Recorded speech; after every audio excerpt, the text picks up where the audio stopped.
Assalamualaikum warahmatullahi wabarakatuh. Waalaikumsalam warahmatullahi wabarakatuh. Puji syukur kehadirat Allah Subhanahu wa taala bahwasanya kita masih dapat diberikan kesehatan baik jasmani maupun rohani agar dapat melaksanakan presentasi pada hari ini. Tak lupa saya juga mengucapkan yang terhormat kepada Bapak Dadan Soekardan SEM SI AKCA selaku dosen pengampu. Dan di sini juga saya tidak sendiri, saya didampingi oleh kedua anggota dari kelompok kami, dan Muhammad Rashid Ashari sebagai pemateri dan Arya Surakarna juga sebagai pemateri, dan di sini saya bertindak sebagai moderator sekaligus pemateri dalam presentasi cari tahu dulu. Baik, untuk mempersingkat waktu, langsung saja kita masuk ke awal dari pembahasan kepada pemateri 1 Arya Surakarna dipersilakan. Ya, terima kasih kepada Muhammad Aris telah memberikan waktunya. Baik, ini adalah produk perusahaan kami yang bernama Cari Tahu Dulu dengan bidang usaha di industri makanan. Alamat perusahaannya adalah Negeri Sari Buah nomor 11 Bandung. Untuk perusahaannya perorangan, jenis usahanya atau Sumedang, jumlah karyawannya kita bertiga. Untuk nomor teleponnya 0815 1515 0773. Untuk MUI-nya sudah lengkap. Baik, selanjutnya visi misi dari Cari Tahu Dulu. Yang pertama ada visinya menjadi supplier atau Sumedang yang dapat mempertahankan kuliner tradisional di era globalisasi dengan menggunakan seluruh variabel pendukung agar tetap digemari oleh segala kalangan. Untuk misinya yang pertama meningkatkan kualitas, mutu, dan pelayanan yang terbaik untuk pelanggan. Yang kedua menciptakan ide-ide kreatif sebagai penarik minat pembeli. Yang ketiga, menjual produk dengan harga yang terjangkau tetapi dengan kualitas dan rasa yang memukau. Untuk kasus kelayakan bisnisnya, Cari Tahu Dulu. Kami memiliki rencana untuk mendirikan sebuah tempat pembuatan tahu Sumedang dengan bahan dasar kedelai dengan tepung. Berdasarkan analisis pasar, permintaan efektif terhadap produk ini sebanyak 5.076 loyang dengan harga pasar 61.000 per loyang. Target penjualan dengan cara bertahap selama 5 tahun masing-masing sebesar 80%, 85%, 90%, 95%, dan 100%.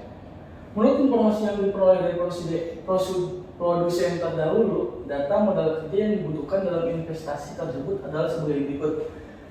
Biaya bahan tepung per kilonya 13.000, kedelai 14.000, air cuka 4.500 per botol, garam 1.200 per 250 gram, telur 18.000 per kilo, dan kayu 10.000 per karung. Untuk membuat 19 loyang, kita membutuhkan tepung sebanyak 5,7 kilo dengan harga 74.100. Untuk kedelai, kita membutuhkan 19 kilo dengan harga 256.000. Untuk air cukanya, kita membutuhkan 8,5 botol dengan harga 38.250. Untuk garamnya, kita hanya menggunakan 250 gram yang dilarutkan di air untuk perharinya.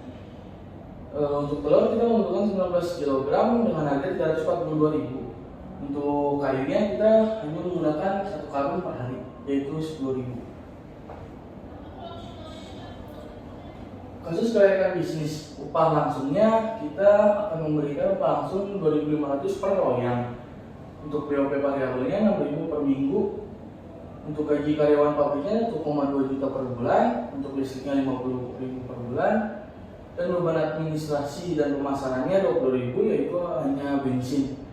Untuk per tahunnya upah langsungnya membutuhkan biaya 12.540.000. Untuk BOP variabelnya 288.000, gaji karyawan pabriknya 43.200, listriknya 600.000, dan beban pemasarannya 960.000. Sebagai langkah awal, kita merencanakan untuk membeli aktiva tetap dan aktiva lainnya dengan rincian sebagai berikut. Yang pertama ada tanah dengan harga 125 juta. Untuk gedung pabriknya 125 juta dengan umur ekonomi 10 tahun dan nilai resikonya 50 juta. Mesin giling 2,9 juta dengan umur ekonomi 5 tahun dan nilai resikonya 1 juta. Untuk cetakannya 66.000 per 1 tahun. Untuk saringannya 150.000 per 1 tahun. Untuk padanya 36.000 per 1 tahun. Dan kayu 10.000. Kita tidak mengasuransikan gedung dan peralatan, jadi tidak ada biaya. Untuk totalnya 353.162.000. Kita memenuhi 90% dari kebutuhan dana dengan modal sendiri, sedangkan sisanya diperoleh dari pinjaman kepada Bank BCA dengan bunga 5% per tahun effective rate. Pinjaman tersebut harus dibayar setiap bulan selama 4 tahun tanpa grace period. Ringkasan analisa aspek pemasaran. Pabrik tahu Sumedang ini memenuhi standar kelayakan yang menguntungkan. Hal ini ditinjau melalui minat semua orang dalam membeli kuliner cemilan di Bandung, khususnya Tampani. Sehingga berdasarkan aspek pemasaran usaha kami dikatakan layak. Yang kedua ada aspek operasional. Antapani merupakan tempat yang strategis sehingga hal tersebut dapat mendukung proses produksi dan distribusi dengan baik. Selain itu, tahu Sumedang ini juga memiliki bahan baku yang relatif mudah didapatkan sehingga hal ini dikatakan layak. Yang ketiga, aspek sumber daya manusia. Cari tahu dulu memiliki manajemen yang terarah di mana setiap perencanaan dan pengorganisasian menggerakkan dan pengendalian dilakukan dengan matang agar sesuai dengan tujuan perusahaan sehingga usaha kami dikatakan layak. Aspek yang terakhir ada aspek keuangan. Cari tahu dulu memiliki perhitungan analisis laporan laba rugi sehingga hal ini menjadi tolak ukur perkembangan kinerja perusahaan. Dari aspek tersebut maka dikatakan bahwa cari tahu dulu berada pada kategori layak. Untuk ringkasan analisa aspeknya, ini adalah jumlah penduduk di beberapa wilayah pada tahun-tahun yang berbeda.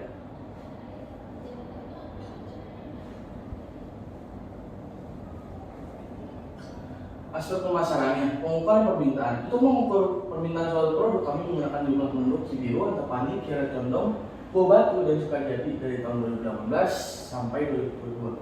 Kita menggunakan metode Ring Ratio yang dengan rumus jumlah penduduk dikali konsumsi 60% dikali konsumsi primernya 65% dikali dengan pangan 50% dikali dengan makanan tambahan 40% dikali lagi dengan makanan asin 55% dan yang terakhir dikali dengan tahu 25%. Penetapan harga. Cari tahu dulu menetapkan harga yang dijual yang terjangkau, yaitu 61.000 per loyang atau per 100 biji, di mana harga ini merupakan harga yang relatif rendah dari harga supplier lain dalam proses produksi. Untuk permintaan efektifnya, yang tadi jumlah penduduk Cibiru dikali dengan formula persentasenya dan menghasilkan angka tersebut.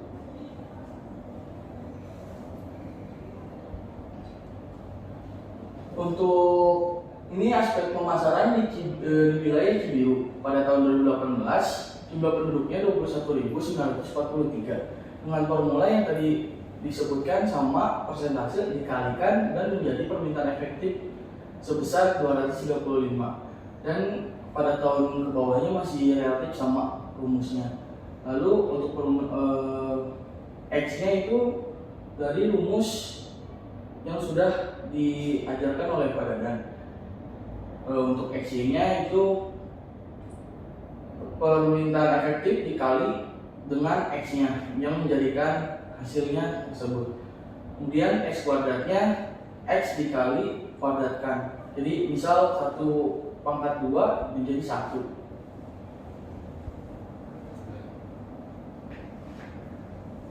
Kita menggunakan tren linear untuk di wilayah Cibiru, penawaran pengamalannya. Kita menggunakan rumus Y sama dengan A plus BX.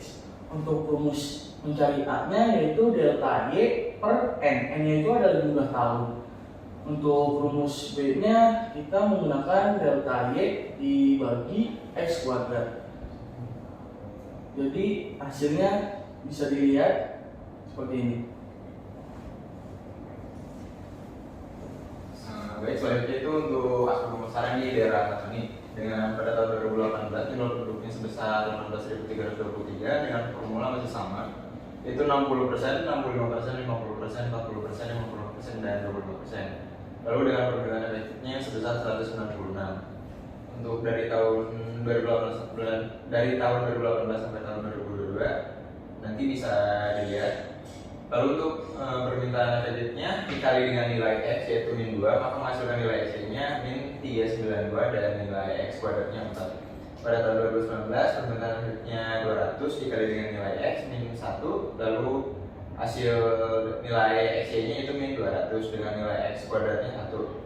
Tahun 2020 nilai permintaan efektifnya 205, nilai X nya 0, nilai X nya 0, dan nilai X kuadratnya 0.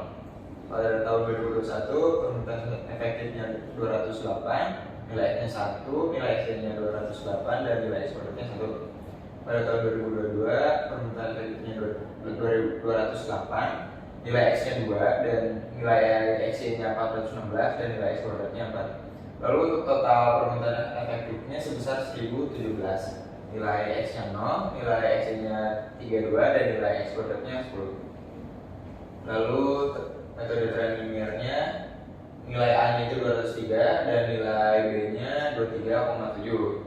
Lalu untuk hasilnya itu pada tahun 2023 274,1, tahun 2024 297,8, tahun 2025 321,5, tahun 2026 345,2, dan tahun 2027 hasilnya 368,9. Lalu selanjutnya untuk daerah Kiara Condong itu formulanya masih sama. Jumlah penduduknya pada tahun 2018 13.739, permintaan efektifnya 147. Tahun 2019 jumlah penduduknya 13.952, permintaan efektifnya 149. Tahun 2020 jumlah penduduknya 14.021 dan permintaan efektifnya 150. Tahun 2021 jumlah penduduknya 14.119 dan permintaan efektifnya 151. Tahun 2022 sama, yaitu 14.119 dan permintaan efektifnya 151. Lalu untuk total permintaan efektifnya itu sebesar 748 dan nilai X nya 0, nilai X nya 0, nilai X nya 10, dan nilai X kuadratnya 10. Untuk tren linearnya nilai A nya itu sebesar 149 dan nilai B nya 1. Maka pada tahun 2023 hasilnya 152, tahun 2022 153, tahun 2025 154, tahun 2026 155, dan tahun 2027 156. Untuk daerah Bobatu jumlah penduduknya 24.440, permintaan efektifnya 262. Pada tahun 2019 24.857, permintaan efektifnya 266. Pada tahun 2020 jumlah penduduknya 25.180, permintaan efektifnya 270. Pada tahun 2021 25.491 dan permintaan efektifnya 273. Tahun 2022 sama. Lalu untuk total permintaan efektifnya sebesar 1.344 dan total X nya 0, total X nya 29, dan total X kuadratnya 10. Metode trend linearnya nilai A itu 268,8, nilai B nya 2,9. Maka bisa dihasilkan pada tahun 2023 itu sebesar 277, tahun 2024 280, tahun 2025 283, tahun 2026 286, dan tahun 2027 289. Untuk daerah Sukajadi jumlah penduduknya pada tahun 2018 14.033, permintaan efektifnya 150. Tahun 2019 14.065 dengan permintaan efektifnya 150. Tahun 2020 14.280, permintaan efektifnya 153. Tahun 2021 14.324, permintaan efektifnya 153. Tahun 2021 14.324, permintaan efektifnya 153. Dan tahun 2022 sama. Untuk total permintaan efektifnya sebesar 759, total nilai X nya 0, nilai X nya 9, dan nilai X kuadratnya 10. Untuk nilai A nya itu 151, nilai B nya 0,9. Maka bisa dihasilkan pada tahun 2023 itu sebesar 153, tahun 2024 154, tahun 2025 155, tahun 2026 156, dan tahun 2027 157. Selanjutnya itu aspek produksi, perhitungan bahan baku dan total produksi. Kapasitas produksinya satu hari itu 19 loyang atau 1.900 pieces. Lalu satu bulannya itu 423 loyang atau 42.300 pieces. Informasi untuk satu bulan itu ada 22 hari kerja. Dan untuk satu tahun itu menghasilkan 5.076 loyang atau 507.600 pieces. Untuk sumber daya manusianya kami menggunakan 3 sumber daya manusia dalam proses produksi, yaitu kami sendiri. Lalu untuk mesinnya kami menggunakan mesin atau alat tradisional seperti mesin penggiling dan cetakan kayu agar menghasilkan cita rasa yang lebih original. Selanjutnya itu aspek SDM dan manajemen. Dilihat dari aspek sumber daya manusia, tenaga kerja yang telah menjadi pegawai harus tetap mendapatkan evaluasi perharinya, karena kami menginginkan SDM yang berkualitas dalam penjelasan selanjutnya. Kami akan menjelaskan strategi apa yang kami gunakan dalam menyusun cari tahu dulu. Yang pertama itu ada perencanaan. Dalam tahap ini cari tahu dulu merumuskan dari awal, mulai dari survei pasar awal sampai penjualan. Kedua itu pengorganisasian, yaitu pada tahap ini kami akan melakukan pelatihan agar lebih lanjut mengenai pembuatan tahu agar lebih memaksimalkan kualitas produk kami. 3 ada pengarahan. Kami menjalankan seluruh rencana yang telah kami susun pada tahap perencanaan dan mulai melaksanakan seluruh kegiatan yang telah direncanakan. Lalu terakhir pengawasan. Di tahap ini mengevaluasi seluruh tahap yang telah dijalani, mulai dari tahap perencanaan bisnis, penentuan struktur organisasi, sampai kendali yang terjadi di luar kendali. Setelah kami mengevaluasi, kami menjalankan kembali bisnis seperti yang telah disepakati dalam evaluasi kerja. Lalu aspek sosialnya itu dampak positif. Poin pertama, menambah pemasukan perusahaan, namun tidak menutup kemungkinan suatu saat usaha yang kami jalankan ini sukses bisa menjadi sumber pemasukan utama. Poin kedua, kami memiliki kebanggaan tersendiri jika usaha yang kami jalani ini menjadi sukses lantaran kami bisa melakukan pekerjaan sambil kuliah tanpa harus mengorbankan salah satunya. Poin 3, membantu meningkatkan dan melestarikan makanan tradisional agar tetap dikenal dari generasi ke generasi. Selanjutnya ada tabel estimasi aktivitas dan persiapan studi klien bisnis.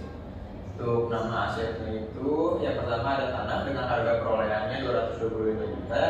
Lalu ada gedung pabrik dengan harga perolehannya 125 juta. Selanjutnya ada mesin giling yaitu 2.900.000.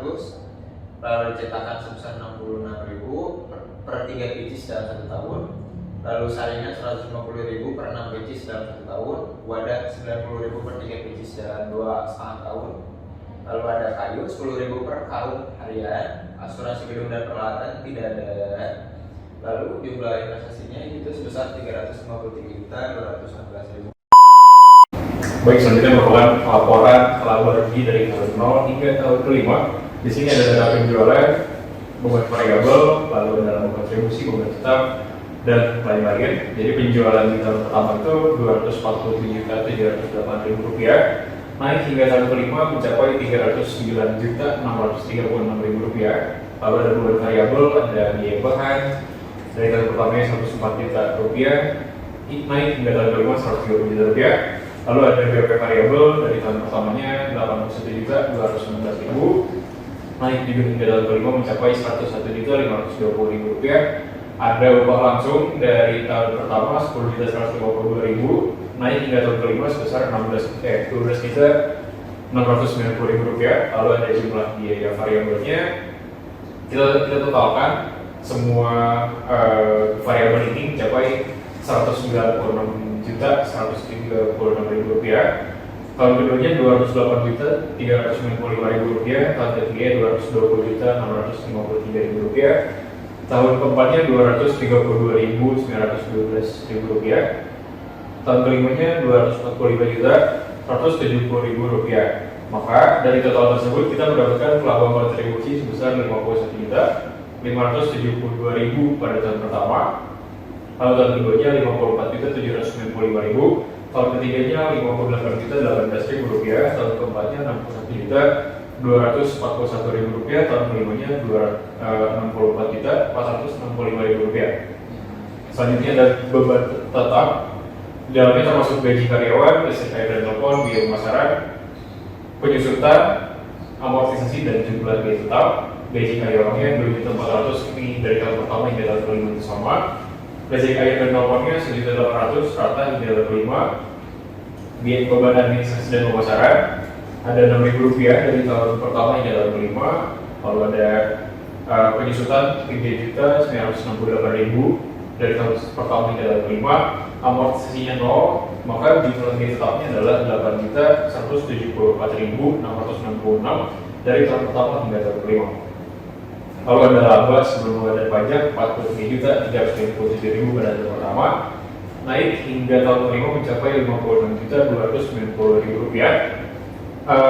Ada bunga pada tahun pertama Rp1.900.770.000, tahun keduanya Rp1.448.000, tahun ketiga Rp899.000, dan tahun keempatnya Rp323.000.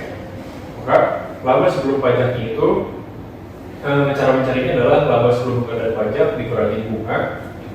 Ada Rp45.426.000 pada tahun pertama, tahun keduanya Rp45.172.000, tahun ketiganya Rp48.944.000, tahun keempatnya Rp52.744.000, dan tahun kelimanya Rp56.290.000. Maka berdasarkan kebijakan pemerintah mengenai pajak pada tahun 2003 menetapkan sebesar 22%. Pada tahun pertamanya sebesar Rp9.113.000, dan tahun keduanya Rp9.370.000, pada tahun ketiga Rp10.767.000, tahun keempatnya Rp11.603.000, dan tahun kelimanya Rp12.383.000.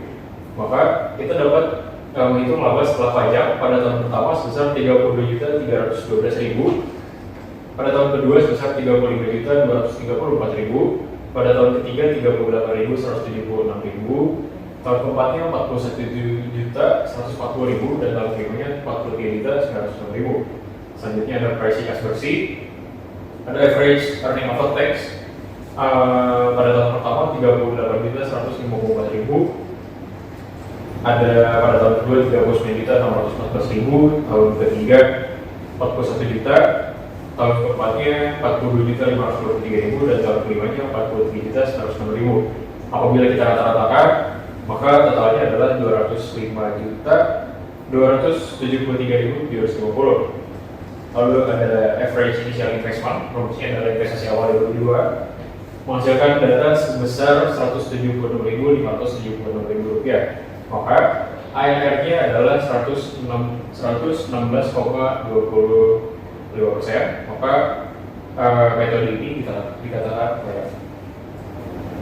Selanjutnya adalah penilaian investasi. Kita menggunakan metode payback period, memastikan data pengembalian modal pada tahun pertama 4 bulan dan 24 hari dengan investasi sebesar Rp353.152.000 dan kas bersih pada tahun pertama sebesar Rp25.903.815, sehingga totalnya adalah Rp379.055.815.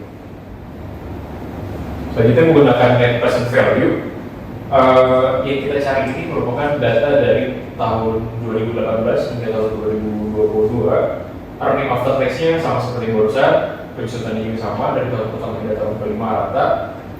Lalu kita menghasilkan jumlah PV kas bersih sebesar Rp185.866.000, dan total PV investasinya itu sebesar Rp353.152.000 yang menghasilkan net present value sebesar Rp539.018.000.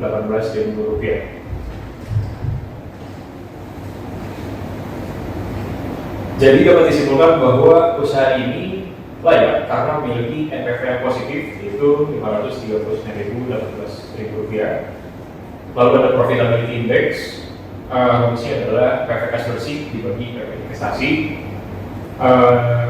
PV kas bersihnya itu Rp185.866.000 dibagi investasinya itu Rp353.152.000, sehingga menghasilkan data 0,5. Maka jika kita menggunakan net present value, proyek ini dikatakan tidak layak karena profitability index-nya kurang dari 1, yaitu 0,5. Lalu ada average rate of return.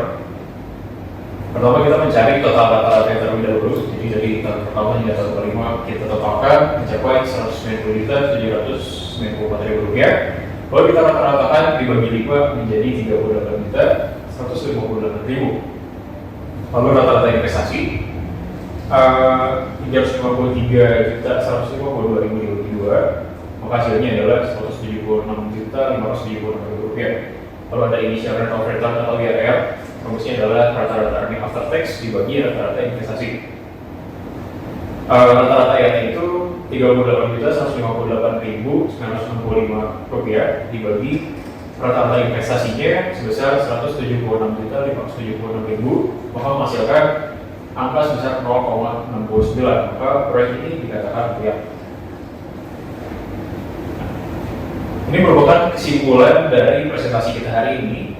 Kami sudah merangkum ada 4 poin. Yang pertama, berdasarkan analisis dari beberapa metode seperti average rate of return sebesar 116,27%, maka proyeksi ini dikatakan layak. Yang kedua, jika kita menggunakan profitability index, hasil yang didapatkan adalah kurang dari 1, sehingga proyeksi ini dikatakan tidak layak. Yang ketiga, jika kita menggunakan metode payback period dengan waktu pengembalian modal pada tahun pertama 4 bulan dan 24 hari, maka proyeksi ini dikatakan layak. Dan yang terakhir, jika kita menggunakan internal rate of return atau IRR sebesar 69%, maka proyeksi ini dikatakan layak. Nah, ini merupakan dokumentasi kami ketika kami benchmark di salah satu perusahaan tahu di Kota Bandung, yaitu Pabrik Tahu Sari Bubur. Terima kasih teman-teman yang sudah menyimak presentasi kita hari ini. Kami ingin mengucapkan mohon maaf yang sebesar-besarnya apabila ada kesalahan dalam pengucapan maupun ada kesalahan dalam penghitungan presentasi pada hari ini. Karena pada dasarnya sempurna itu saat aku dan kamu difotokan. Terima kasih. Assalamualaikum warahmatullahi wabarakatuh.